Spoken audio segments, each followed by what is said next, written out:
The humidity clings to my skin like a confession I can't shake. I sit in my battered sedan, parked beneath a cluster of royal palms that look like they're posing for a postcard, watching the Marquez estate spill golden light across manicured lawns. The mansion squats behind wrought iron gates like a beautiful lie told in marble and glass. Through my cracked windshield, I can see shadows moving behind floor-to-ceiling windows, the kind of people who summer in the Hamptons and winter in Aspen, people who've never had to choose between rent and groceries. Miami has two faces, and I've learned to read them both.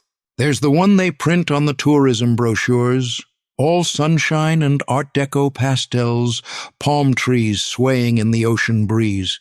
Then there's the other face, the one that emerges after dark in the spaces between the spotlights. That's where I make my living, in the shadows cast by all that manufactured brightness. The party sounds drift across the street like expensive perfume on a night wind. Laughter that's been polished to a high shine. The clink of crystal glasses touching in toasts that probably cost more than most people's car payments. I've been watching for 2 hours now, noting who comes and goes, which faces belong and which don't. It's the ones that don't belong that usually tell the real story. My phone buzzes against my chest pocket, the vibration sharp against my ribs. Elena's name appears on the cracked screen, and I can already hear the tension in her voice before I answer. "Riley." Her voice is tight, controlled, but there's something underneath it that makes my weathered instincts perk up. "I need to see you. Tonight." "What's changed?" I keep my voice low, though the nearest house is 50 yards away and the only witnesses are the palm fronds rustling overhead like whispered secrets. "I found something." A pause, and I can hear the party noise in the background. Ice clinking, distant music, the sound of people who've never had to worry about tomorrow. Documents.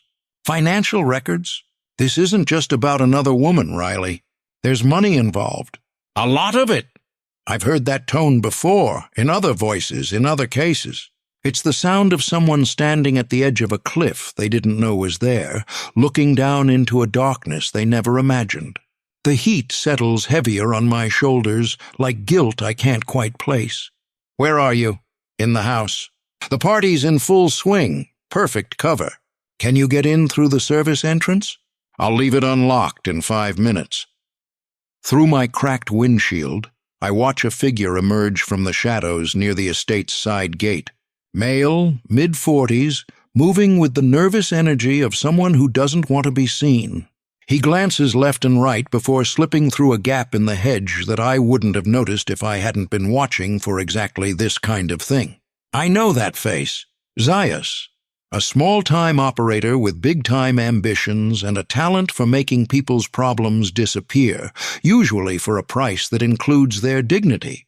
Last time I crossed paths with him, he was running a blackmail scheme targeting married executives in Brickell. Nothing you could prove in court, but enough to keep him in expensive suits and cheap cigars. "Riley? Did you hear me?" "Yeah, I heard you." My eyes track Zayas as he moves across the lawn with practiced stealth. "Elena, listen to me carefully. This thing you found, does it involve anyone named Zayas?" Silence on the other end, long enough that I start to wonder if the call dropped. Then, "How did you?" "Because he just walked into your party." The sound she makes is somewhere between a gasp and a curse. In the background, I hear someone calling her name, a voice that could be her husband's, but is too distant to be sure. "I have to go," she whispers. 5 minutes. Service entrance." The line goes dead, leaving me with the humid night air and a growing certainty that Elena Marquez's marriage problems are about to become something much worse. I'm reaching for my camera when I notice them. 2 security guards emerging from what looked like decorative landscaping near the front gate. They move with purpose, splitting up to check the cars parked along the street. Professional, efficient, the kind of men who know how to ask questions without actually asking them. Someone tipped them off. I slide lower in my seat, the worn vinyl creaking under my weight. Through the gap between my dashboard and steering wheel, I watch the guards work their way down the block. One of them stops at a silver Mercedes 2 cars ahead of me, peers through the windows, then moves on. His partner checks a red BMW across the street, his hand resting casually on something at his hip that probably isn't a cell phone. They're looking for someone specific, and I have a sinking feeling that someone might be me. My old analog camera sits on the passenger seat like a faithful dog waiting for a walk. I ease it up, check the settings by feel, and frame the Marquez mansion through my cracked windshield. The lens catches the nervous figure of Zayas as he approaches the main house, and I squeeze off 3 quick shots.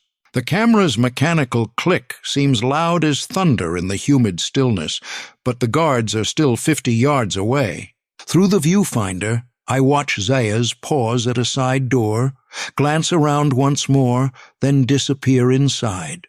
Whatever brought him here tonight, it wasn't an invitation to cocktails and small talk.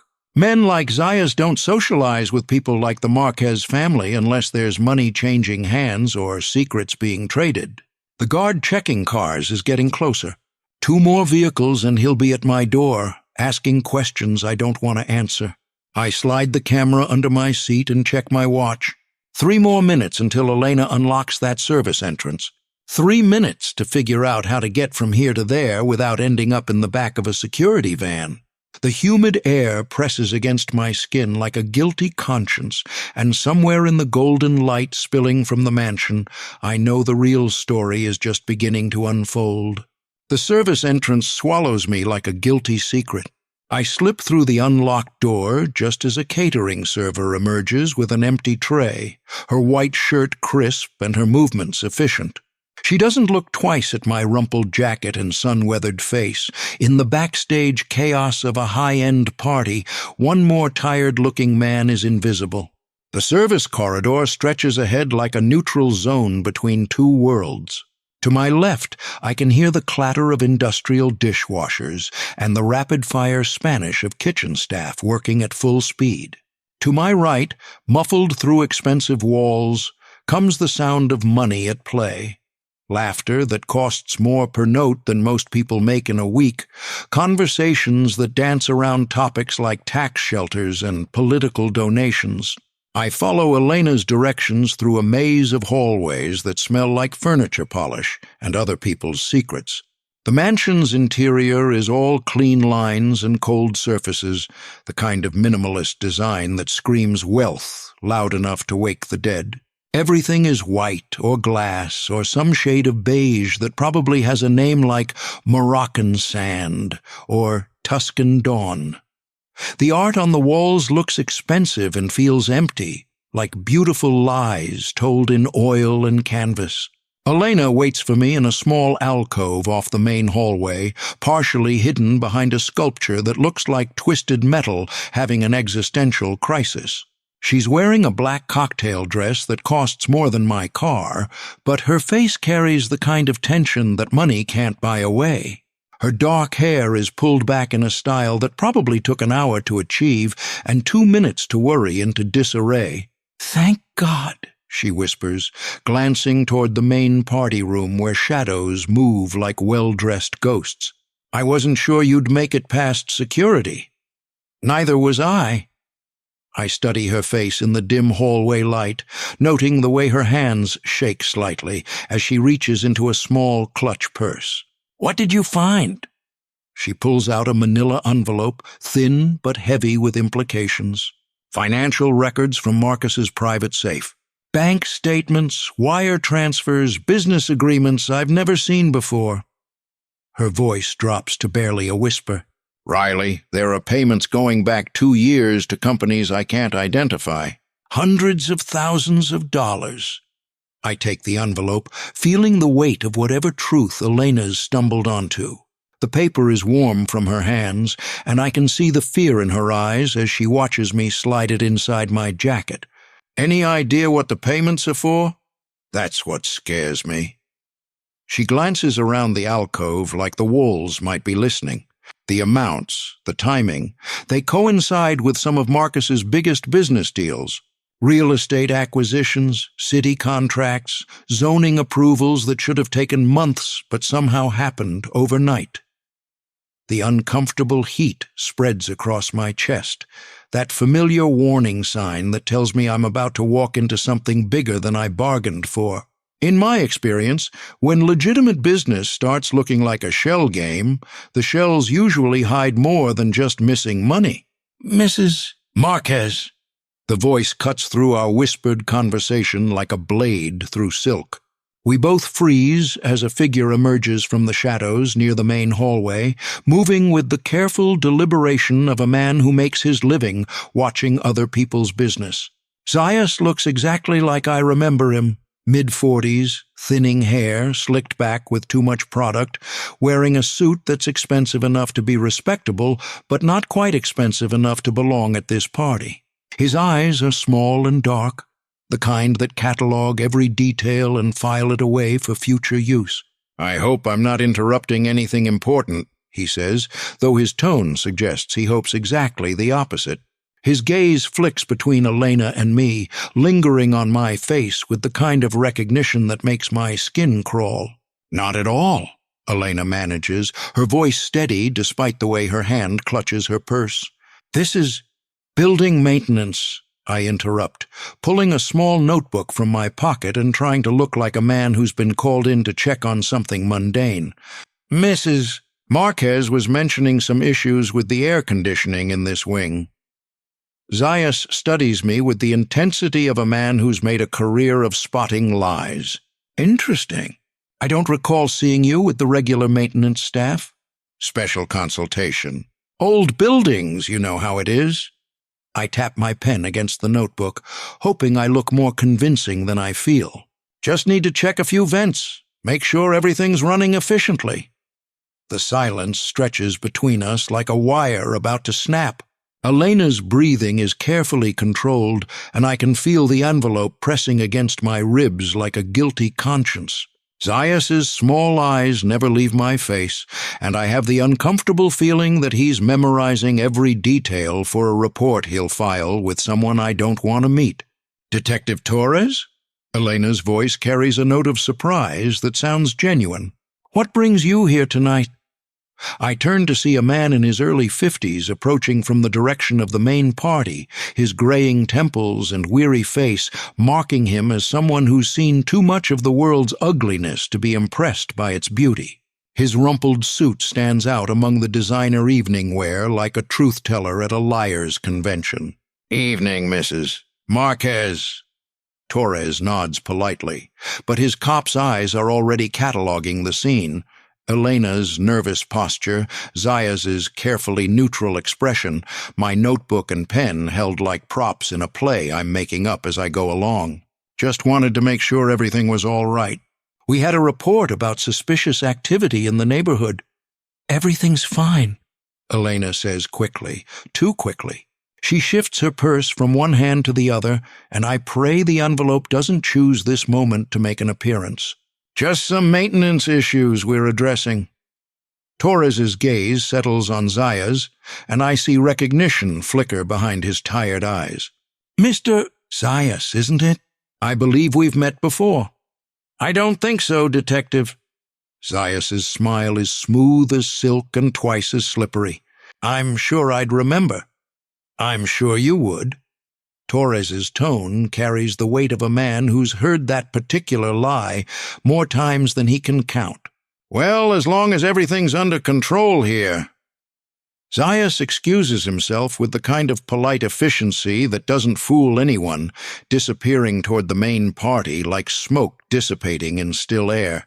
Torres watches him go, then turns back to Elena with a look that suggests he's filing away details for future reference. "If you need anything, Mrs. Marquez, don't hesitate to call." He hands her a business card, and I catch a glimpse of the Miami PD logo before she tucks it away.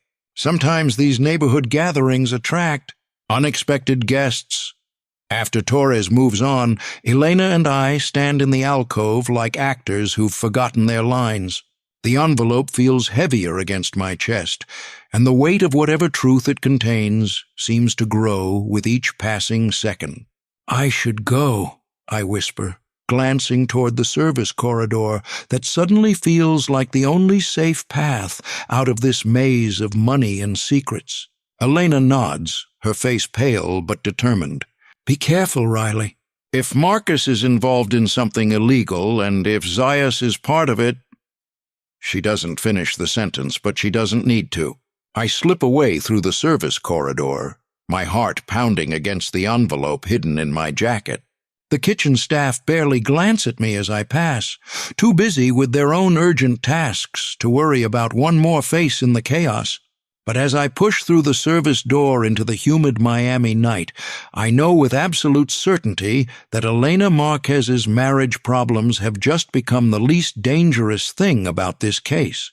My office squats in a strip mall between a check-cashing place and a Cuban sandwich shop, the kind of real estate that comes cheap because nobody wants to look at it twice. The neon sign outside my window flickers like a dying heartbeat. Loans. Cash. Problems solved, casting pink and blue shadows across walls lined with file cabinets that have seen better decades. The air conditioning unit rattles like loose change in a tin can, fighting a losing battle against the Miami heat that seeps through every crack in the building's dignity. I drop into the chair behind my desk, a piece of furniture that was probably brown once, but has faded to the color of old coffee stains. The envelope Elena gave me sits heavy in my jacket pocket, its presence as uncomfortable as a confession I'm not ready to make. Through my cracked window, I can see the sandwich shop's owner hosing down his sidewalk, washing away the day's sins with sudsy water that catches the streetlight like scattered diamonds. The transition from the Marquez mansion's marble hallways to this cramped cave of case files and broken dreams feels like waking up from someone else's life. 2 hours ago, I was walking through rooms where the furniture costs more than most people's annual salary. Now I'm back in a world where the walls are thin enough to hear every argument from the check-cashing place next door, where the carpet has stains that tell stories I don't want to know. I pull out the small digital recorder I'd slipped into my jacket pocket before entering the mansion, its black plastic surface warm from being pressed against my ribs all evening. The device is older than most smartphones, reliable in the way that analog things are reliable. No wireless signals to trace, no digital footprints to follow. I rewind to the beginning and press play, letting the evening's soundtrack fill my cramped office. The first few minutes are exactly what I expect. Muffled party conversation, the clink of expensive glassware, elevator music that probably costs more per note than I make in a day.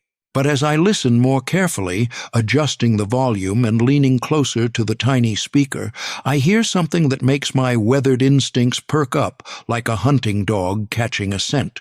Underneath the party noise, barely audible but definitely there, is the sound of a second conversation. Male voices speaking in hushed tones near where I was standing when I first spotted Zaius. I can't make out the words, but the cadence is wrong for casual small talk, too urgent, too careful, too much like the kind of conversation that happens when money changes hands in dark corners. I replay the section 3 times, trying to isolate the voices from the background noise. The second time through, I catch a fragment that sounds like next Tuesday and something that might be account number. The third time, I hear what sounds unmistakably like Zaya's saying the usual place. My hands are numb from gripping the recorder, but I feel a warmth in my chest, an uncomfortable heat that I recognize as the moment when a simple case starts turning into something that could get me killed. The phone on my desk rings with the shrill insistence of bad news. Elena's name appears on the caller ID, and I can hear the panic in her voice before she even speaks. "Riley, thank God you answered." Her words come fast, breathless, like she's been running. "Marcus came home early. He went straight to his safe, and now he's changing all the passwords on his computer, his phone, everything. And he fired Consuela. Our housekeeper, who's been with us for 8 years, just fired her on the spot with no explanation."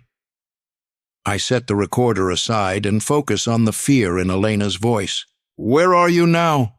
In my car, parked 3 blocks from the house. I told him I was going out for cigarettes. She laughs, a sound with no humor in it.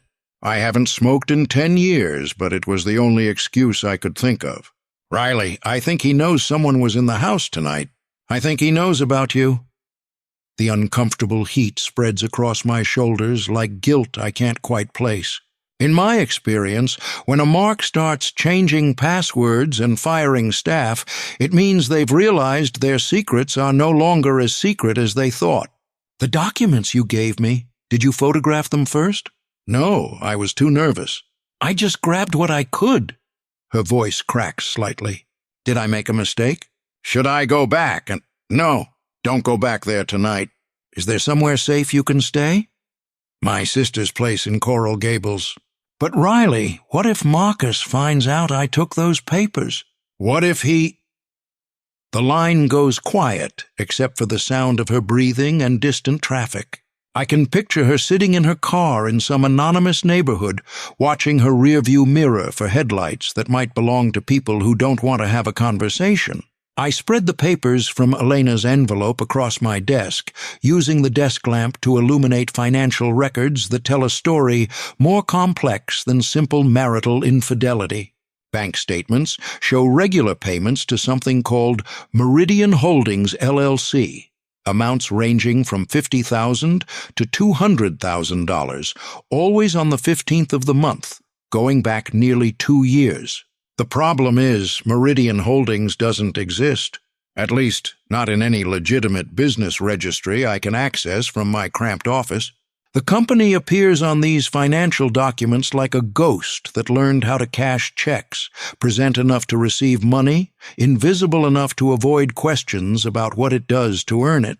I cross-reference the payment dates with a calendar, and a pattern emerges that makes my skin crawl. Every payment to Meridian Holdings coincides with a major business development for Marcus Marquez's real estate empire. Zoning variances that should have taken months got approved overnight. Environmental impact studies that usually stall projects for years somehow disappeared into bureaucratic thin air. Building permits that normally require armies of lawyers and mountains of paperwork materialized with suspicious efficiency. The phone rings again, and this time there's no name on the caller ID. Just a number I don't recognize and a ringing that seems louder than it should be in the cramped confines of my office. Hunt. I keep my voice steady, professional, though my free hand instinctively checks that my desk drawer is unlocked. The one where I keep the .38 that's seen more action than I care to remember. You're asking the wrong questions. The voice is male, electronically distorted, the kind of technological disguise that suggests someone who's done this before. Drop the Marquez case and forget what you think you know. I think you have the wrong number. We know about your visit tonight. We know about the documents. Drop the case or end up like the last guy who asked too many questions about Meridian Holdings. The line goes dead, leaving me with the sound of my own heartbeat and the constant flicker of neon light from the sign outside my window. The recorder sits on my desk like evidence of a crime that hasn't been committed yet, and the financial documents spread before me suddenly feel like a map to territory I'm not sure I want to explore. I walk to my cracked window and look out at the empty street, noting which cars are parked where they were an hour ago, and which ones have moved. The sandwich shop owner has finished hosing down his sidewalk and disappeared inside, leaving the street to the kind of silence that makes every shadow look suspicious. Somewhere in the humid Miami night, people are sleeping in beds that cost more than my annual rent, dreaming dreams that money can buy. And somewhere else, in places that don't appear on tourist maps, other people are awake and making phone calls to small-time private investigators who've stumbled into business they should have avoided. I am now officially a target, and the only thing standing between me and whatever happened to the last guy is my ability to find the truth before the truth finds me. Dawn breaks over Biscayne Bay like a promise the city won't keep, painting the water in shades of amber and gold that make even the industrial docks look beautiful for a few precious minutes. I lean against the pier railing, watching fishing boats head out toward the horizon, their engines rumbling like distant thunder. The air smells of salt and diesel fuel, and the kind of possibilities that disappear as soon as the sun climbs high enough to burn away the illusions. I haven't slept since the threatening phone call. Instead, I spent the night sitting in my office chair, watching shadows move outside my cracked window and thinking about men who ask too many questions about shell companies. The coffee in my paper cup has gone cold, but I keep sipping it anyway, needing the ritual more than the caffeine. Detective Raul Mendoza appears at the far end of the pier, walking with the careful gait of a man whose back has been reminding him of his age for the better part of a decade. He's wearing the same rumpled suit he had on at the Marquez party, though now it looks more lived in, more honest. His thick mustache is grayer than I remember from our last conversation 6 months ago, and there are new lines around his eyes that speak of cases that didn't end the way he wanted them to. "You look like hell, Hunt." He stops beside me at the railing, producing his own cup of coffee from a paper bag. "When you called at 5 in the morning asking for an off-the-record meeting, I figured either you'd found something big or you'd finally lost what was left of your mind. Maybe both." I hand him the manila envelope containing photocopies of Elena's financial documents. "Take a look at these and tell me I'm crazy." Mendoza opens the envelope and spreads the papers against the railing, using his body to shield them from the morning breeze coming off the water. His cop's eyes scan the bank statements and wire transfer records with practiced efficiency, and I watch his expression shift from skeptical curiosity to something harder and more concerned. "Meridian Holdings," he mutters, tapping one of the payment records with a blunt finger. "That name's been floating around the department for the past year. Never could pin down what they actually do, but money flows through them like water through a sieve. And it all connects to Marcus Marquez's business deals. Every payment coincides with some bureaucratic miracle that saved him months of red tape and probably millions in delays." Mendoza glances around the pier, checking to make sure we're still alone, except for the fishermen preparing their boats 50 yards away. "Hunt, you need to understand something about the families you're digging into. The Sandovals aren't just rich people with secrets. They have connections that go all the way up to City Hall and all the way down to places where bodies end up in the Everglades."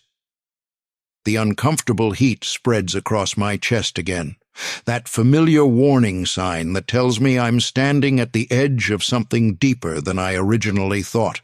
"What kind of connections?" "The kind that make inconvenient people disappear." His voice drops to barely above a whisper. 3 months ago, we had a financial investigator working a case that involved some of the same shell companies you're looking at. Guy named Patterson, former IRS agent, the kind of man who could follow a money trail through hell and back. What happened to him? Car accident on the MacArthur Causeway. Drove right through the guardrail into the bay at 2 in the morning. Mendoza's eyes are flat, professional, but there's something underneath that looks like anger. Funny thing is, his blood alcohol was twice the legal limit, but his wife swore he hadn't touched a drop in 15 years. Recovering alcoholic, attended meetings religiously.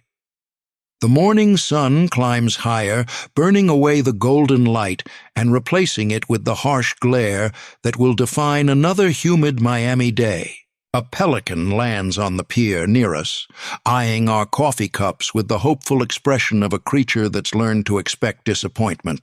"I think the Calderon necklace theft is connected to all this," I tell him, pulling out my notebook and flipping to the pages where I've been trying to map the connections. "The timing fits. High-profile theft that embarrasses a prominent family, draws attention away from financial irregularities that were happening at the same time." "A distraction," Mendoza nods slowly. "Create a scandal that gets everyone looking at jewelry thieves instead of money launderers. And if Mateo Cruz is involved with both the Calderons and the Sandovals through his personal training business," I let the implication hang in the salt air between us. Then he's either the middleman or the fall guy. Mendoza refolds the financial documents and hands them back to me. Either way, he's dangerous to know right now. As if summoned by our conversation, a familiar figure appears in the parking lot behind the pier. Mateo Cruz stands beside a black SUV with tinted windows, his athletic frame tense with the kind of anger that comes from being cornered. He's gesturing sharply at someone inside the vehicle, his voice carrying across the morning air in fragments that sound like accusations and demands. "Speaking of dangerous," I murmur, reaching for the small camera in my jacket pocket. Mendoza follows my gaze and swears softly in Spanish. "That's Victor Sandoval's SUV. I'd recognize those custom rims anywhere." I raise the camera and frame Cruz through the telephoto lens, capturing him in profile as he leans down toward the driver's window. The conversation appears heated, with Cruz's body language suggesting he's either demanding something or refusing to provide it. His usually confident demeanor has been replaced by something that looks like desperation, the kind of expression worn by men who realize they're in deeper water than they know how to swim out of. Through the lens, I watch Cruz step back from the SUV and glance around the parking lot, his eyes sweeping across the pier where Mendoza and I stand. For a moment our gazes seem to meet across the distance, and I see recognition flicker in his expression before he quickly turns away. The SUV's engine starts with the expensive purr of German engineering, and the vehicle slides out of the parking lot with the kind of careful smoothness that suggests its occupants don't want to attract attention. Cruz remains standing alone beside his own car, a red convertible that suddenly looks garish and exposed in the harsh morning light. "Get whatever pictures you can," Mendoza says quietly. "But be careful, Hunt. These people don't play games, and they don't give second warnings." I snap 3 more shots before Cruz gets into his convertible and drives away, leaving the parking lot empty except for scattered seagulls and the growing certainty that Elena Marquez's marital problems are just the surface layer of something much more dangerous. The sun climbs higher, burning away the last traces of dawn's promise, and somewhere in the heat haze rising from the asphalt, I know the real investigation is just beginning. The Sandoval Associates gym squats in Brickell like a temple to the kind of perfection that money can buy and genetics can't. Floor-to-ceiling windows offer a view of downtown Miami's glass towers, while inside, mirrors multiply the images of bodies that have been sculpted by personal trainers who charge more per hour than most people make in a day. The air smells of expensive disinfectant and the kind of privilege that comes with never having to worry about the monthly membership fee. I push through the frosted glass doors wearing my least rumpled polo shirt and khakis that I've convinced myself look respectable in the right light. The reception area gleams with polished chrome and motivational posters featuring models whose abs have never known the comfort of a beer and sandwich lunch. Behind a curved desk that probably costs more than my car, a young woman with salon-perfect highlights and a smile bright enough to power the building greets me with the enthusiasm of someone who's paid to believe that everyone who walks through the door might change their life. "Good afternoon. Welcome to Sandoval Associates Elite Fitness." Her voice carries the kind of practiced cheer that suggests she's said these words approximately 10,000 times. "Are you here for a consultation?" "Actually, I'm hoping to speak with Mateo Cruz. I heard he's the best trainer in Miami for specialized fitness goals." I let a touch of embarrassment creep into my voice, the suggestion of a man who's realized his body isn't keeping pace with his aspirations. "Of course, Mr. Cruz is finishing up with a client, but I can schedule you for a consultation. May I have your name?" "David Martinez." The alias rolls off my tongue with practiced ease, borrowed from a case file that's been closed for 3 years. "I'm new to the area, just relocated from Phoenix." She types something into a computer terminal that looks like it could run a space mission, her manicured nails clicking against keys that probably cost more than my weekly grocery budget. Perfect. Mr. Cruz specializes in lifestyle transformation for high-achieving professionals. I think you'll find our approach very comprehensive. Through the glass walls that separate the reception area from the main gym floor, I can see Mateo Cruz working with a client who looks like he stepped out of a men's health magazine. Cruz moves with the kind of confident grace that comes from years of knowing exactly how to make the human body perform beyond its perceived limitations. He's wearing form-fitting athletic wear that showcases a physique that advertising executives would kill for, and his smile carries the easy charm that probably opens doors and loosens purse strings in equal measure. 20 minutes later, Cruz emerges from the gym floor, toweling off his hands and approaching with the kind of measured enthusiasm that professional trainers have perfected, warm enough to suggest genuine interest, controlled enough to maintain appropriate boundaries. "Mr. Martinez, I'm Mateo Cruz." His handshake is firm without being aggressive, and his dark eyes study my face with the intensity of someone who's learned to read people's motivations through their body language. "I understand you're interested in making some changes." "That's right. I've heard great things about your program." I gesture toward the impressive array of equipment visible through the glass walls, though I have to admit this is a little more upscale than what I'm used to. "We believe in creating an environment that reflects our clients' aspirations." His tone is smooth, professional, but there's something in his expression that suggests he's cataloging details about me that have nothing to do with my fitness goals. "What kind of results are you hoping to achieve?" "Better health, more energy, maybe some of that confidence that comes with feeling good about yourself." I let my gaze drift around the reception area, noting the framed photos of Cruz with various clients, including several faces I recognize from Miami society pages. "I've been going through some personal changes recently. Divorce, new city, that kind of thing." Something flickers behind Cruz's eyes, a moment of recognition that makes my skin crawl. "Divorce can be challenging. Sometimes a physical transformation helps with the emotional healing process." "Exactly. Though I have to say, some of the research I did before coming here was interesting." "You work with a lot of prominent families, don't you?" The easy smile doesn't leave his face, but it changes quality, becoming more guarded. "Discretion is an important part of our service. Our clients value their privacy. Of course, I wouldn't want my personal business becoming public knowledge either." I lean forward slightly, lowering my voice as if sharing a confidence. "Especially not with all the rumors going around about certain families and their financial arrangements." Cruz's posture shifts almost imperceptibly, his shoulders squaring in a way that suggests our conversation has moved into territory he doesn't like. "I'm sorry, Mr. Martinez, but I'm not sure what you're referring to." Before I can respond, a small woman in modest gym attire approaches the desk, carrying a basket of towels that smell like industrial-strength bleach.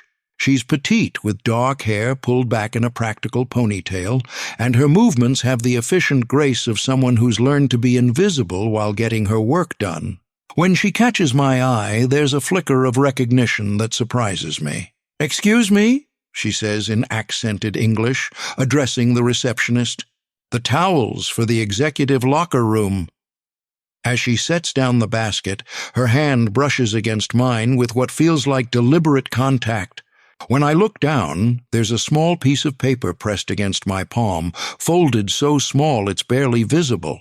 Our eyes meet for a fraction of a second, and I see urgency in her expression before she turns away and disappears back into the depths of the gym. "That's Lucia?" Cruz explains, though his attention seems focused on something beyond our conversation. "She helps maintain our facilities." I slip the paper into my pocket with the practiced discretion of someone who's spent years handling evidence that shouldn't exist. "Great facilities, by the way." "Very impressive." Cruz's phone buzzes against his hip, and he glances at the screen with an expression that shifts from professional interest to something harder and more concerned. "I'm sorry, Mr. Martinez, but I'm going to have to cut this short." Something urgent has come up. "Of course. Should we schedule a follow-up consultation?" Actually, he's already moving toward the back of the gym, his athletic frame tense with the kind of energy that suggests fight-or-flight instincts kicking in. "Why don't you leave your contact information with Sarah at the desk? I'll be in touch." He disappears through a door marked "Staff Only," with the kind of urgency that suggests whatever message he received wasn't about scheduling conflicts or equipment maintenance. Sarah, the receptionist, continues smiling her professional smile, but there's a tension in the air now that even her practiced enthusiasm can't quite mask.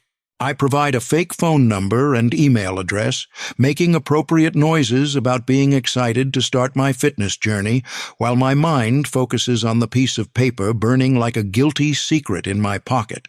Whatever Lucia wants to tell me about something hidden in the pool house is important enough for her to risk passing me a note under the nose of her employers. As I push back through the frosted glass doors into the humid Miami afternoon, I know with absolute certainty that Mateo Cruz's abrupt departure and Lucia's desperate message are connected to the same dangerous truth that got a man named Patterson killed 3 months ago. The note feels heavier than it should as I walk toward my car, and somewhere in the glass towers reflecting the afternoon sun, I can feel eyes watching me with the patient intensity of predators who've learned that the best time to strike is when their prey thinks they're safe. The Sandoval estate squats behind its manicured hedges like a beautiful lie told in stone and glass, its windows catching the last rays of sunset and throwing them back like accusations. I crouch behind a cluster of royal palms at the property's edge, watching security cameras sweep their mechanical gaze across lawns that probably cost more to maintain than most people's salaries.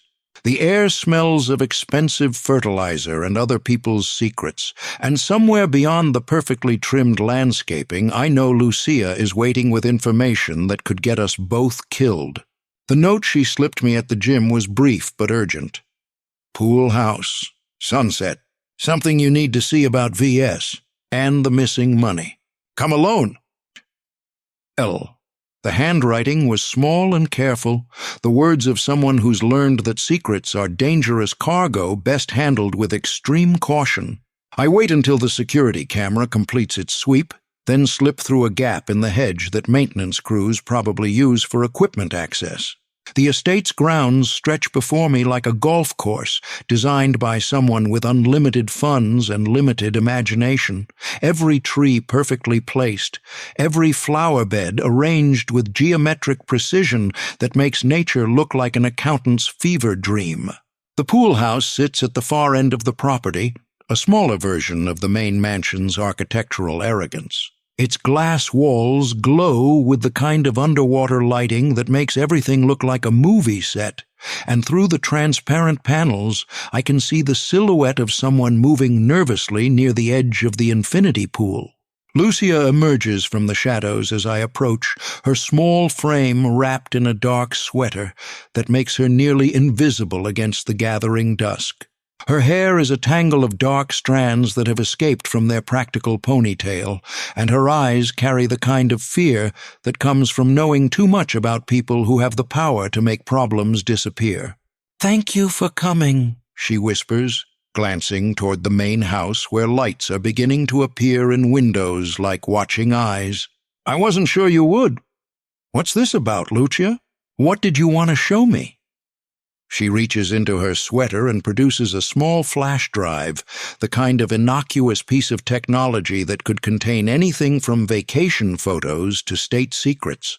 "I clean Mr.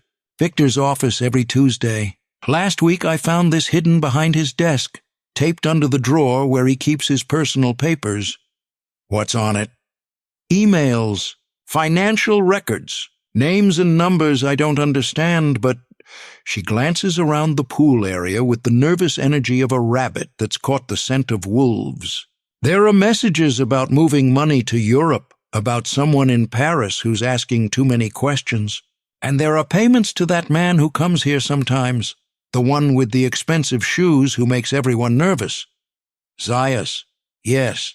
Large payments, always in cash, always with notes about special services and discretion guaranteed. Her voice drops to barely above a whisper. Mr. Victor has been very angry lately, making phone calls at all hours, shouting at people in Spanish and French. And Mrs. Evelyn, she watches him like she's waiting for something to happen. The uncomfortable heat spreads across my chest as I take the flash drive, feeling its weight like evidence of crimes that haven't been prosecuted yet. Why are you showing me this? Why risk it? Lucia's expression hardens with the kind of determination that comes from watching injustice happen and finally deciding to do something about it. My cousin worked for the Calderon family. She was there the night the necklace disappeared, saw things that didn't make sense. 2 weeks later, she was deported back to Colombia on some immigration violation that appeared out of nowhere. You think the Sandovals had something to do with that? I think people like the Sandovals have ways of making problems disappear, and I think they've been doing it for a long time. She glances toward the main house again, where more lights are appearing in windows. My cousin told me she saw Mr. Mateo leaving the Calderon house that night, carrying something small enough to fit in his pocket.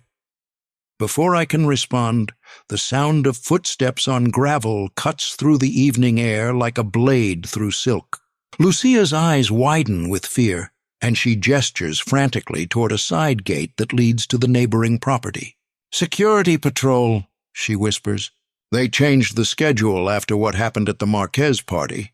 Go, quickly!"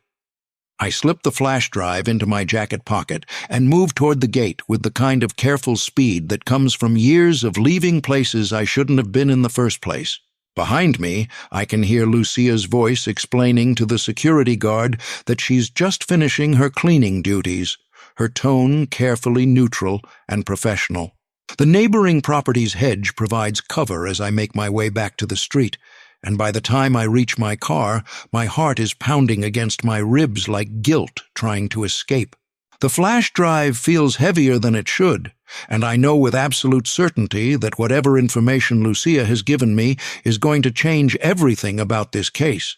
2 hours later, I sit in my cramped office, the neon sign outside my window casting its familiar pink and blue shadows across walls lined with file cabinets and broken dreams.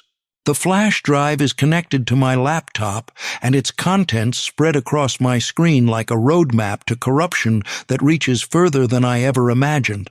The emails paint a picture of financial manipulation that makes Marcus Marquez's shell company look like amateur hour. Wire transfers to banks in Switzerland and the Cayman Islands, numbered accounts that funnel money through a maze of corporate entities designed to obscure their true purpose. And threaded through it all, communications with someone identified only as MC in Paris, discussing merchandise procurement and client satisfaction guarantees. But it's the final email that makes my blood run cold, a message dated just 3 days ago and written in a mixture of English and French that suggests international scope and professional paranoia. The situation in Miami has become complicated. Our friend P asked too many questions and had to be discouraged. Now we have another investigator sniffing around the same connections. Recommend immediate relocation of operations to European headquarters until the heat dies down. The usual protocols should apply. MC. As I'm printing copies of the most damaging documents, my laptop chimes with an incoming message to an encrypted email address I didn't know existed until 5 minutes ago. The sender is listed as MC, and the message is brief but unmistakable. If you want the real truth about what happened to Patterson and what's really behind the Calderon theft, come to Paris. The Sandovals are just the American branch of something much bigger. Hôtel des Grands Boulevards, room 412. Come alone and bring what you've found. MC. I stare at the screen for 10 minutes, weighing the risks of following a lead that could get me killed against the certainty that walking away now means letting whatever happened to Patterson happen to other people who ask inconvenient questions about convenient answers. 20 minutes later, I'm booking a flight to Paris on a credit card that's already maxed out, knowing that Elena Marquez's marital problems have just become the opening chapter in a story that spans 2 continents and involves the kind of people who make problems disappear with professional efficiency. The neon sign outside my window flickers like a dying heartbeat, and somewhere in the humid Miami night, I know I'm crossing a line into territory where private investigators become liabilities and small-time cases become international incidents. The Parisian dawn tastes like stale cigarettes and regret, seeping through my bones with the kind of exhaustion that 8 hours in an airplane seat can't cure. I stand on the cobblestones outside Hôtel des Grands Boulevards, watching the Seine flow past like liquid pewter in the early light, and everything feels wrong in the way that foreign places always do. The wrong smell in the air, the wrong rhythm to the footsteps of early commuters, the wrong angle to the shadows cast by buildings that have been keeping secrets longer than America has existed. The hotel squats between a patisserie and a bookshop, its cream-colored facade weathered to the shade of old bones. Discreet brass plaques mark it as the kind of establishment that caters to people who value privacy over luxury, where the concierge speaks 5 languages and remembers nothing. Through tall windows framed by wrought-iron balconies, I can see the lobby's muted lighting and furniture that whispers expensive restraint rather than shouting wealth. I push through heavy glass doors that probably weigh more than my car, and the lobby swallows me with the kind of quiet that money buys. Persian rugs spread across dark wood floors like expensive lies, and oil paintings of dead aristocrats watch from gilded frames with the judgmental stare of people who never had to worry about maxed-out credit cards or plane tickets purchased in desperation. The desk clerk is a thin man in his 60s, wearing a suit that fits like it was tailored by someone who understands that true elegance whispers rather than shouts. His eyes a pale blue and professionally vacant, the kind of gaze that has learned not to see things that might complicate his employment. "Bonjour, monsieur. How may I assist you?" "David Martinez," I tell him, sliding a passport across the marble counter that probably costs more than most people's monthly rent. The fake identity feels flimsy here, like a paper disguise in a world built from stone and secrets. "I have a reservation." His fingers dance across a keyboard that makes no sound, and I scan the lobby behind me with the kind of casual attention that has kept me alive through 15 years of asking questions people don't want to answer. A woman in an expensive coat reads a newspaper near the window, her face hidden behind pages that rustle like dry leaves. An elderly man sips coffee from a cup so delicate it looks like it might shatter from the weight of his thoughts. Normal people doing normal things, but I've learned that normal is often the best disguise for abnormal intentions. "Ah, yes, Mr. Martinez. Welcome to Paris." The clerk's smile is as polished as the brass fittings around us. "Your room is prepared. Will you require assistance with luggage?" "Just this." I gesture to the single carry-on bag that contains everything I own that might matter in a foreign country. Clean clothes, my camera, and a .38 that probably violates 6 international treaties. "Actually, I'm wondering if you might help me with something else. I'm supposed to meet a colleague here, but I'm not sure if he's arrived yet." "Mateo Cruz?" Something flickers behind the clerk's pale eyes, a moment of recognition that he tries to bury beneath professional neutrality. "I'm sorry, monsieur, but we do not discuss other guests." I reach into my jacket and pull out a €50 note, sliding it across the marble with the practiced discretion of a man who's learned that information has a price in every language. "I understand completely. It's just that we're old friends and I wanted to surprise him." The clerk's gaze drops to the money, and I watch him weigh discretion against opportunity with the kind of internal calculation that suggests this isn't his first cash transaction. "Perhaps, if you could describe your friend?" "Athletic build, dark hair, probably traveling with company. The kind of man who tips well and doesn't cause problems." "Ah." The clerk makes the money disappear with movements so smooth they might be magic. "Your friend arrived yesterday evening. Very discreet gentleman, as you say. He mentioned he was expecting someone." The uncomfortable heat spreads across my chest as I realize that my arrival in Paris isn't the surprise I hoped it would be. "Did he say when he might be available?" "He keeps irregular hours, monsieur. But perhaps you might wait in the lobby, or—" He glances toward the tall windows overlooking the street. "Take some air outside. Paris is beautiful in the morning." I take my room key and move toward the elevators, but something in the clerk's tone makes me pause near the window instead. Through the glass, I can see a black Mercedes with tinted windows idling across the street, its engine purring like a contented predator. The kind of car that diplomatic immunity might buy, or that appears in the driveways of people who make problems disappear for a living. 20 minutes later, I'm back in the lobby, positioned behind a pillar that offers a view of both the street and the main entrance. The Mercedes hasn't moved, and neither has the shadow behind its windshield. Professional surveillance has a rhythm to it, a pattern of watchfulness that amateur paranoia can't sustain, and whoever is in that car has been doing this long enough to make it look casual.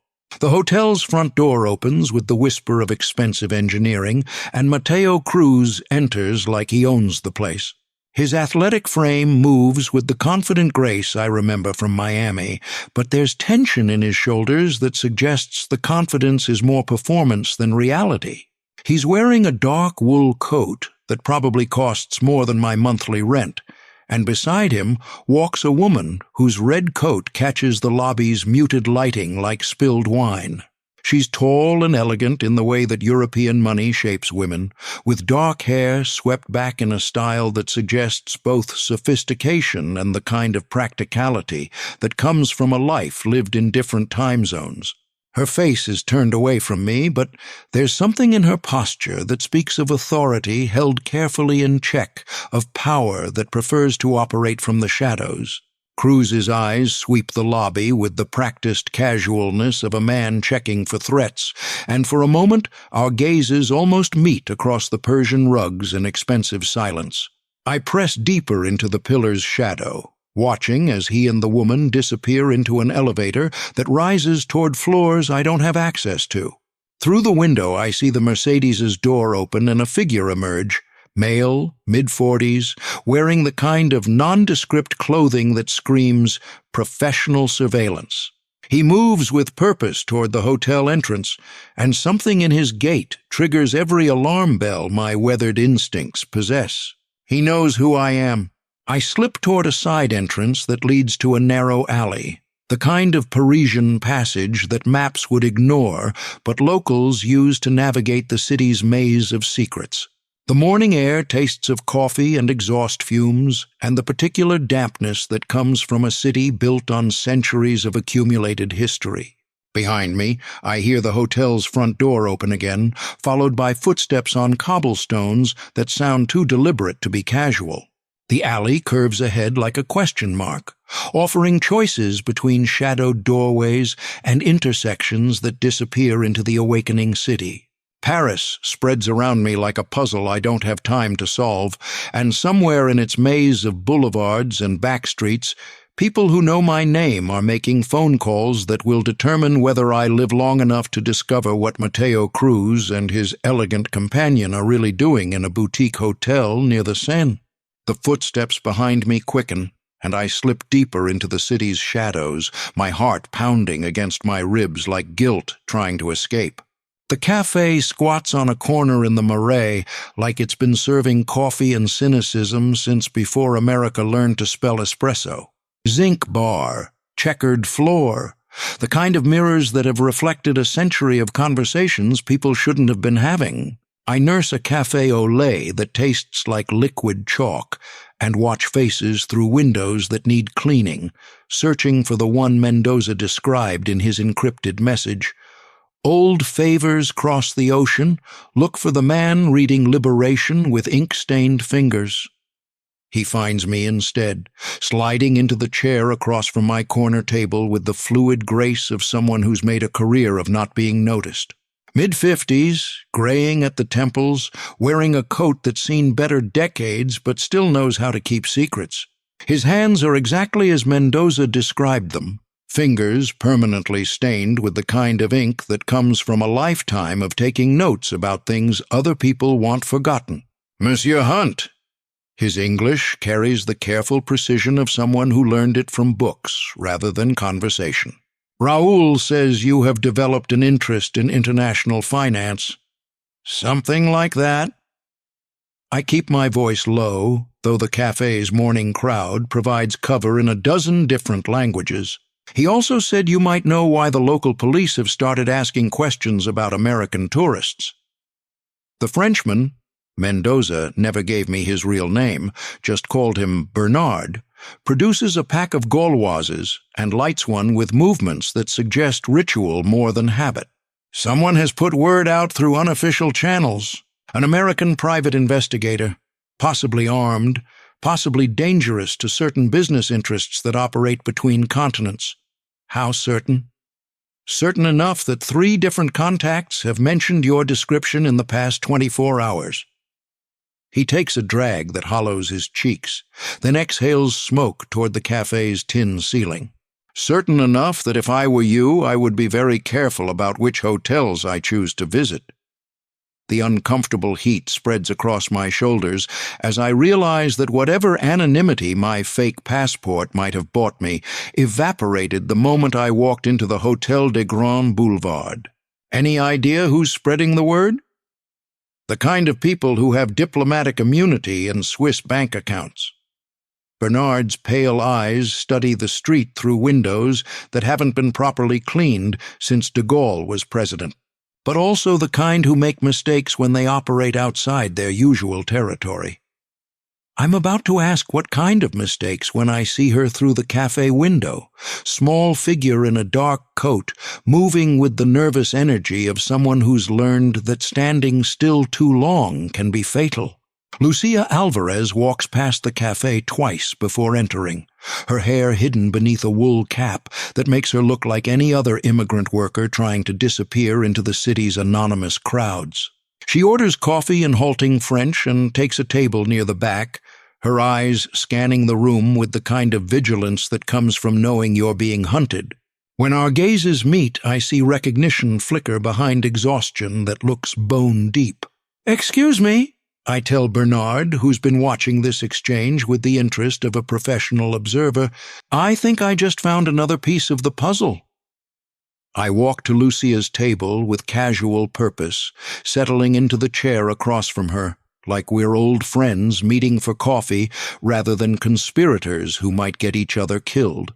Up close, she looks smaller than I remember, worn down by fear and whatever journey brought her from Miami's humidity to Paris's gray skies. "You came?" she whispers in English that carries more relief than surprise.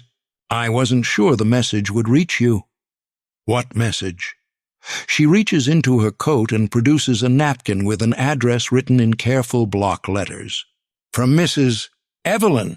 She said if anything happened, if I had to run, I should find you and give you this." Her fingers shake as she slides the napkin across the small table.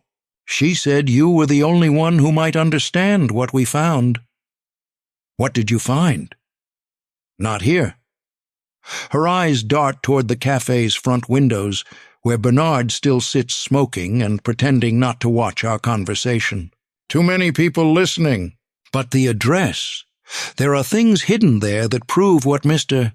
Victor has been doing, not just in Miami, but here, in Europe, for years." She reaches into her coat again and produces a small brass key, the kind that opens old-fashioned locks in buildings that remember when Paris was a city of revolution rather than tourism.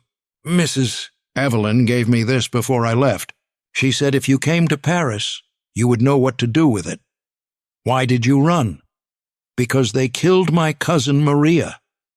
Her voice drops to barely a whisper, and I see tears threatening at the corners of her eyes. They made it look like deportation, like paperwork problems, but I know what really happened. She saw too much that night at the Calderon house, remembered details that didn't match the story they wanted people to believe. Before I can respond, I notice movement through the cafe window that makes my skin crawl. Two men in dark suits moving with purpose down the narrow street, their eyes scanning doorways and windows with the mechanical efficiency of hunters who've picked up a scent. "Time to go," I tell Lucia, pocketing both the key and the napkin. "Different exits, different directions." She nods and slips toward the cafe's back exit while I move toward the front, pausing to drop money on Bernard's table. "Tell Mendoza the ocean runs both ways," I tell him, though I'm not sure what the phrase means beyond sounding like the kind of code that might buy me time. The street swallows me like guilt made manifest, all narrow passages and shadows that offer concealment but no real safety.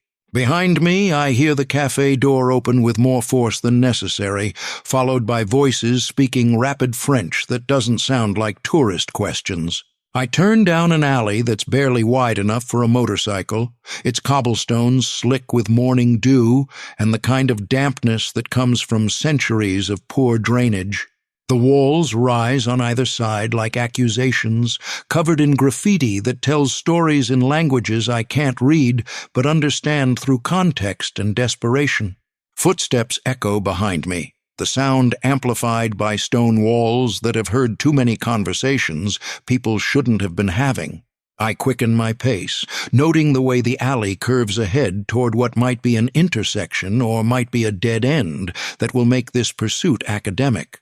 The chase breaks into open territory as the alley dumps me onto a street lined with buildings that remember when the Marais was a swamp instead of a tourist destination. I risk a glance back and see both suited figures emerge from the narrow passage, their faces flushed but determined.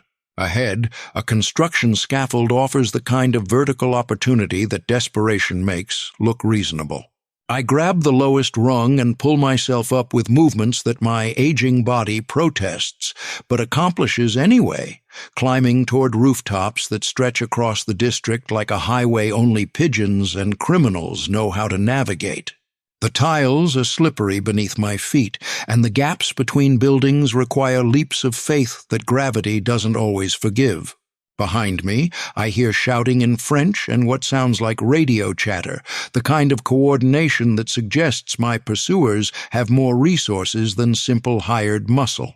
20 minutes of running across rooftops that weren't designed for middle-aged American private investigators leaves me gasping on a fire escape that overlooks a street where rain has begun to fall like tears from a sky that's seen too much history. The napkin in my pocket feels heavier than it should, and the brass key cuts into my palm with the weight of secrets that cross continents and destroy lives. Somewhere in the maze of Parisian streets below, people are making phone calls about an American who's learned too much and traveled too far. There's no way back to the simple case of marital infidelity that brought me here, no return to the comfortable cynicism of divorce work and insurance fraud. The rain tastes like regret, and somewhere in its rhythm, I know I'm about to discover truths that will change everything I thought I understood about justice, corruption, and the price of asking the wrong questions in the right places.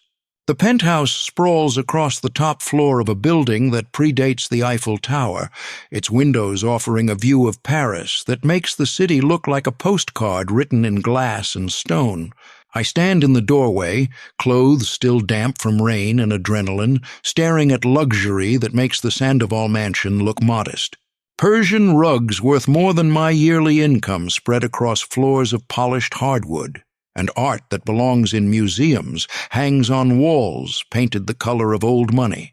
Evelyn Sandoval sits in a leather chair that probably cost more than my car, her elegant frame wrapped in a black dress that whispers designer sophistication.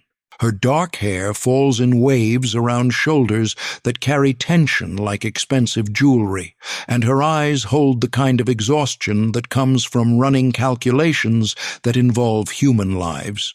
"You found the key," she says, her voice carrying none of the controlled precision I remember from Miami. Here, in this room that overlooks a city built on revolution, she sounds like a woman who's finally stopped pretending to be someone else. "Lucia said you were expecting me." I close the door behind me, noting the way it locks automatically with mechanisms that suggest serious money and serious paranoia, though I have to admit this isn't what I expected from a woman whose marriage was falling apart. She laughs, a sound with no humor in it. "My marriage has been dead for 3 years, Mr. Hunt. What you've been investigating isn't infidelity. It's my escape plan." I move deeper into the room, noting details that tell stories about people who live lives that span continents. Documents scattered across a glass table, passports in different names, a laptop computer displaying what looks like financial records written in numbers too large to be legitimate. Escape from what? From Victor. From the business. From a life that started as a fairy tale and became a nightmare written in blood and offshore bank accounts. She gestures toward the chair across from her. But I remain standing, my weathered instincts telling me that sitting down in this room might be the last comfortable thing I ever do. "You think you've been investigating corruption in Miami real estate. You have no idea how small that is compared to the real business, which is moving money for people who can't afford to have their names attached to it. Drug cartels, arms dealers, politicians who sell votes like commodities." Her voice drops to barely above a whisper. "Victor doesn't just launder money, he facilitates wars, Mr. Hunt. Small ones, profitable ones, in places where American tourists never vacation." The uncomfortable heat spreads across my chest as pieces of a puzzle I didn't know I was solving begin clicking into place. And the Calderon necklace? A distraction. Create a scandal that focuses attention on jewel thieves instead of arms dealers. The theft happened the same night Victor closed a deal to supply weapons to 3 different factions in a conflict most people can't pronounce. She reaches for a glass of wine that sits on the table beside her chair, her hands shaking slightly. $20 million in military hardware, sold to people who will use it to kill each other while Victor collects payments from all sides. Before I can respond, the sound of footsteps in the hallway outside makes us both freeze. Heavy, urgent, the kind of movement that suggests someone climbing stairs with purpose that doesn't involve social visits. The door opens without a knock, and Mateo Cruz stumbles into the room like a man who's been running from something that's gaining ground. His usually perfect appearance has been replaced by something that looks like survival, torn clothing, bruised face, the kind of desperate energy that comes from realizing you're expendable in other people's plans. "They found me," he gasps, leaning against the doorframe for support. "Victor's people, they're everywhere. Hotels, airports, even the police." His eyes fix on me with recognition that carries more fear than surprise. "You shouldn't have come to Paris. None of us should be here." "Mateo?" Evelyn's voice carries the kind of authority that suggests she's been giving him orders for longer than anyone realized. "Did you bring what we discussed?" He reaches into his jacket and produces a leather portfolio that looks like it's seen better days and worse people. Financial records, names, dates, everything that proves Victor's been using the Miami operations to funnel money to European arms dealers. He glances toward the windows that offer a view of the Eiffel Tower. "But it won't matter if we don't get out of France. Victor's triggered something called Protocol 7. "What's Protocol 7? I ask, though something in Mateo's expression suggests I don't want to know the answer. "Complete elimination of all loose ends," Evelyn responds, her calm tone more terrifying than shouting would have been. "Everyone who knows anything about the real business disappears. Permanently."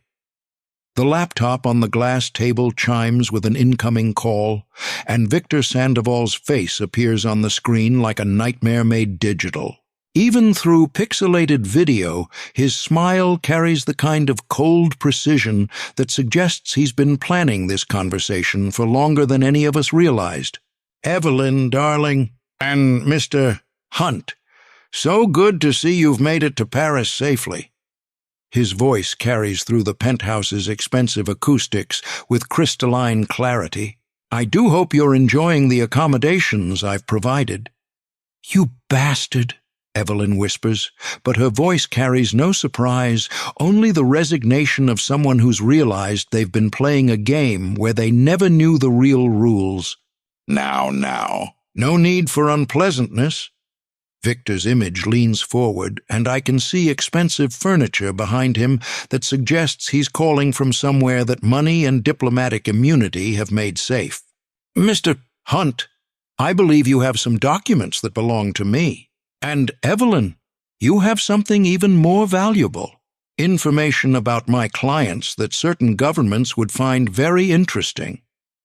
"What do you want?" I ask, though I suspect the answer involves people disappearing into European rivers. "Simple. You're going to return everything you've taken, sign some papers that admit to industrial espionage and theft, and then you're going to have a tragic accident that teaches other private investigators not to meddle in international business." His smile widens. "The French police are already on their way, tipped off by an anonymous caller about American criminals operating from that very address." Through the penthouse windows, I can see blue lights reflecting off buildings across the street, growing brighter and closer with each passing second. The sound of sirens cuts through the Parisian evening like promises being broken. Matteo moves toward the windows with the desperate energy of a trapped animal. "There's a service elevator in the back. Building maintenance, it goes down to the alley." "Mr. Hunt?" Evelyn's voice carries an edge of something that might be hope or might be desperation. "I have a proposition. Help me get out of this building and I'll give you everything you need to destroy Victor's entire operation. Names, accounts, contacts. Enough evidence to bring down an arms-dealing network that spans 4 continents. The sirens are close enough now that I can hear individual vehicles, the coordinated approach of law enforcement that's been given very specific instructions about very dangerous people." On the laptop screen, Victor's smile suggests he's enjoying the show. "Tick-tock," he says, his voice carrying across the room like a countdown to consequences I can't undo. "The French police have been told you're armed and extremely dangerous. They've been authorized to shoot first and ask questions later." I look at Evelyn, seeing something in her eyes that might be truth or might be the most sophisticated lie I've ever encountered. Matteo stands by the windows, his athletic frame coiled with the kind of tension that suggests he's about to do something that will either save us all or get us killed in the process. The choice hangs in the air between us like smoke from a gun that hasn't been fired yet. And somewhere in the approaching sirens, I know that the next 30 seconds will determine whether I die as a criminal in a foreign country or live long enough to expose the truth about people who profit from other people's wars. The service elevator descends through the building's skeleton like a confession falling toward hell, its cables singing with the weight of 3 people who've run out of options. Evelyn presses herself against the elevator's back wall, clutching the leather portfolio that contains enough evidence to topple governments or get us all killed, depending on who reads it first. Matteo stands by the controls, his hands shaking as he punches buttons with the desperate precision of someone who's memorized escape routes he hoped never to use. Above us, I can hear the distinctive sound of police boots on marble floors, the kind of coordinated movement that suggests they know exactly which apartment they're looking for and exactly what they expect to find when they get there. The elevator shudders to a stop in what must be the building's basement, opening onto a corridor that smells like machine oil and the particular dampness that comes from being too close to the Seine. This way. Matteo leads us through a maze of pipes and electrical conduits toward a door marked with French words I don't recognize but understand through context and desperation. Emergency exit? Maintenance access? The kind of passage that building codes require but architects hide. The alley behind the building stretches like a narrow throat between buildings that have been keeping secrets since before my grandparents were born. Cobblestones slick with evening dew, walls that weep moisture from centuries of poor drainage, the kind of Parisian backstreet that tourists never see and locals use to navigate the city's maze of official and unofficial business. "We need to separate," Evelyn says, her voice carrying the kind of calm that comes from having planned for this moment. "They'll be watching for 3 people together." "The documents," I tell her, gesturing toward the portfolio that seems to grow heavier with each passing second. "I need copies of everything before we split up." She opens the portfolio and hands me a flash drive that weighs nothing but feels like it contains the weight of small wars. "Everything Victor's done for the past 5 years. Bank records, client lists, shipping manifests for weapons that officially don't exist." The sound of sirens grows closer, echoing off stone walls with the particular acoustics of a city built for revolution. Blue lights flicker against windows above us, and somewhere in their reflection, I know we have minutes before the official manhunt spreads beyond the building we just escaped. We move through the alley with the kind of coordinated urgency that desperation teaches, staying close to walls that offer shadow but no real concealment. Matteo takes point, his athletic frame moving with the fluid grace that comes from years of knowing how to make the human body perform under pressure. Evelyn follows, her expensive shoes silent on cobblestones that have absorbed centuries of footsteps from people running from consequences they couldn't avoid. The alley empties onto a side street that looks like a postcard from a Paris that tourist brochures don't advertise. Narrow buildings lean against each other like tired conspirators, their windows dark except for the occasional flicker of light that suggests someone inside prefers not to be noticed. A few cars parked with the careful anonymity of vehicles that belong to people who value discretion over display. That's when they find us. 2 police vehicles converge on the intersection with the kind of precision that suggests coordination from someone who knows how to track people through urban landscapes. Doors slam with authority, and voices shout in rapid French that doesn't sound like requests for identification. "Run!" Matteo shouts, pushing Evelyn toward another alley that curves away into darkness. But his own movement is toward the police, not away from them. And I realize with sick certainty that he's buying us time with currency he can't afford to spend. I grab Evelyn's arm and pull her deeper into the maze of back streets, hearing behind us the sounds of confrontation that end with handcuffs and rights being read in languages that translate into consequences across international borders. Matteo's voice, defiant, then resigned, fading into the distance as we put blocks between ourselves and justice that wears badges and carries guns.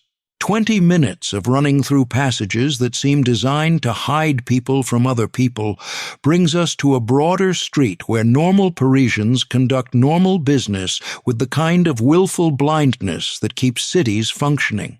Taxis, late-night cafes, the rhythm of urban life that continues regardless of the personal dramas being played out in its shadows. I flag down a taxi driven by a man whose weathered face suggests he's learned not to ask questions about passengers who appear unexpectedly on dark corners. "Charles de Gaulle Airport," I tell him in English that carries desperation disguised as authority. In the taxi's back seat, Evelyn and I sit in silence, broken only by the city passing outside windows like a movie neither of us wants to watch. Her breathing is controlled but shallow, and I can see her hands shaking as she checks the contents of a purse that probably contains more money than I make in a year. "Will the evidence be enough?" she asks as we merge onto the highway that leads away from the city and toward the kind of international departure that suggests permanence rather than vacation. "To destroy Victor's operation?" Maybe. To keep us alive long enough to see it happen? I shrug with the kind of fatalism that 15 years of private investigation has taught me.